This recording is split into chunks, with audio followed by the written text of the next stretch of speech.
Hello, I'm Chris Williams. Welcome to my video blog for today, Friday the 19th of February 2010. In a moment I'm going to answer a question from one of my regular viewers, Jamie Street.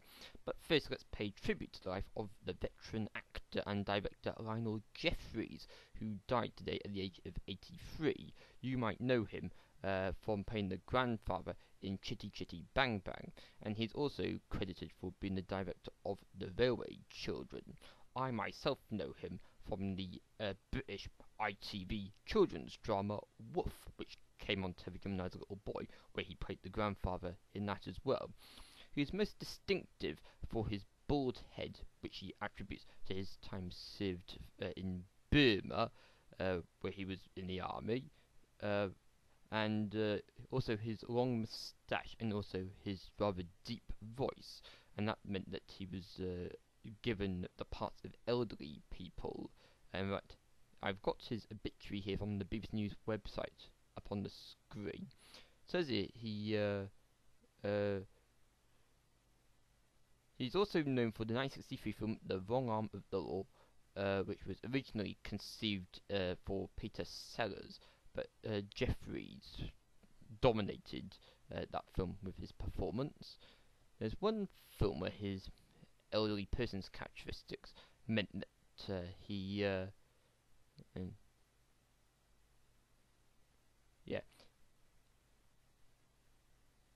no, I've misread that.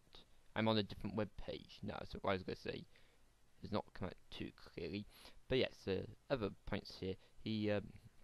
His first major role was alongside Sir John Mills in The Cold Story. He made his film debut in 1950, and later on in the 50s, he appeared in films like Bowani Junction, Doctor at Large, and Blue Moon at St. Trinian's.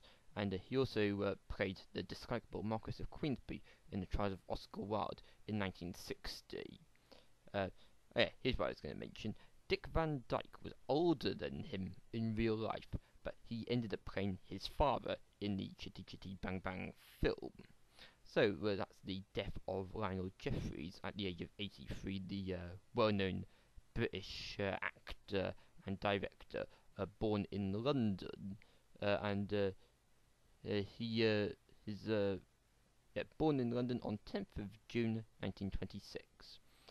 Right, so in a moment I'm going to talk about the topic of today's video blog, an answer.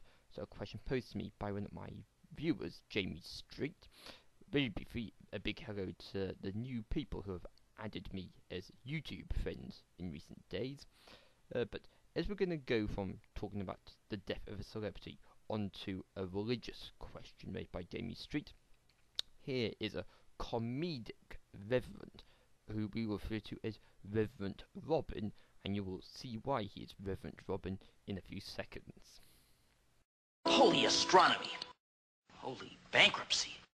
Holy catastrophe! Holy contributing to the delinquency of minors! Holy hardest metal in the world! Holy, here we go again!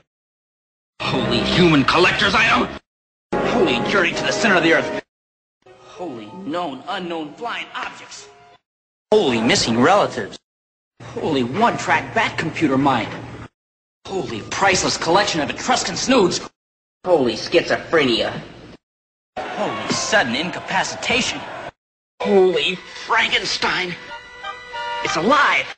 Holy waste of energy! So yes, Jamie Street has contacted me in response to a video I posted the other day about atheism. If you look for atheism on my video blogging channel, you will see that I discussed my religious views in that video. And Jamie has posed a question: why are so many vicars and priests paedophiles? Why do we never hear about Buddhist monks who abuse children? Well, I've been thinking about this, and essentially it's all to do with choir boys, Jamie. I don't think that, I stand to be corrected on this, but I don't think Buddhist monks work with children. Of course, it's Roman Catholic priests who have to take a vow of chastity for it never getting married. It's them who are subjected to these paedophile investigations. But of course, people who have sex with boys, they would have to be homosexual, won't they? and priests, I don't assume, are homosexual. So it's interesting. You've got this sort of sexual tension in these priests who have to take a vow of chastity, though they don't get married, but they're releasing their sexual energies in a way which is the opposite of the marriage concept that they no doubt endorse, hence why they allow people to get married in their churches.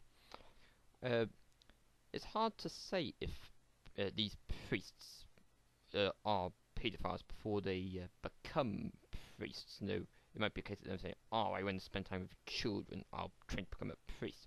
I don't think that it's like that. It might be that they sort of turn into paedophiles the more time they spend with the children.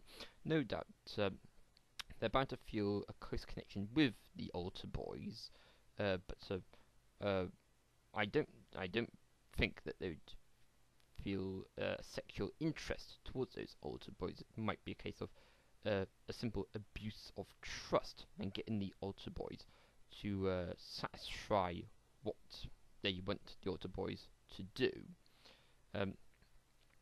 With regards to Buddhist monk paedophiles, no, as I say, I don't think that the Buddhist monks work with children. I think it's only the Roman Catholic Church where children, boys in particular, have a role to play in the church ceremonies, because we do not encourage paedophilia at all, and definitely paedophilia in church is regrettable. I agree with what the Pope says about paedophilia in church.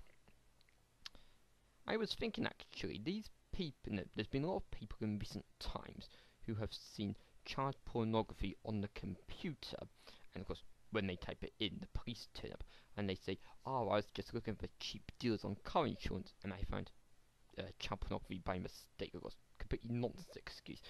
These people end up going to prison, just like those who actually do abuse children. Here in the United Kingdom, prisons are getting they're getting full up. There's murderers, there's tax evaders, people like that. As I said to my parents on the phone last night, is it right that people who look at pornography, look at child pornography on the computer, they haven't hurt anybody, but they've broken the law?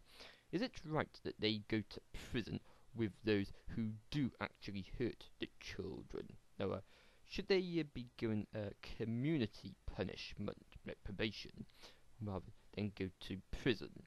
My parents say that those who look at child pornography on the computer are sort of on the fringes of abusing physical, real-life children. They might come into contact with, so it's best to keep them away from people. But if that is the case, and with prisons getting overcrowded here in the United Kingdom, it might be best that such offenders go into a separate type of prison complex compared to where the murderers go. And I say that tax evaders go to prison. Well, that is completely inappropriate. They should be punished, but they shouldn't go to prison, because the punishment they deserve is disproportionate. The punishment they receive in prison is disproportionate to the punishment that those who harm people, whether through murder or assault. There's two different crimes altogether.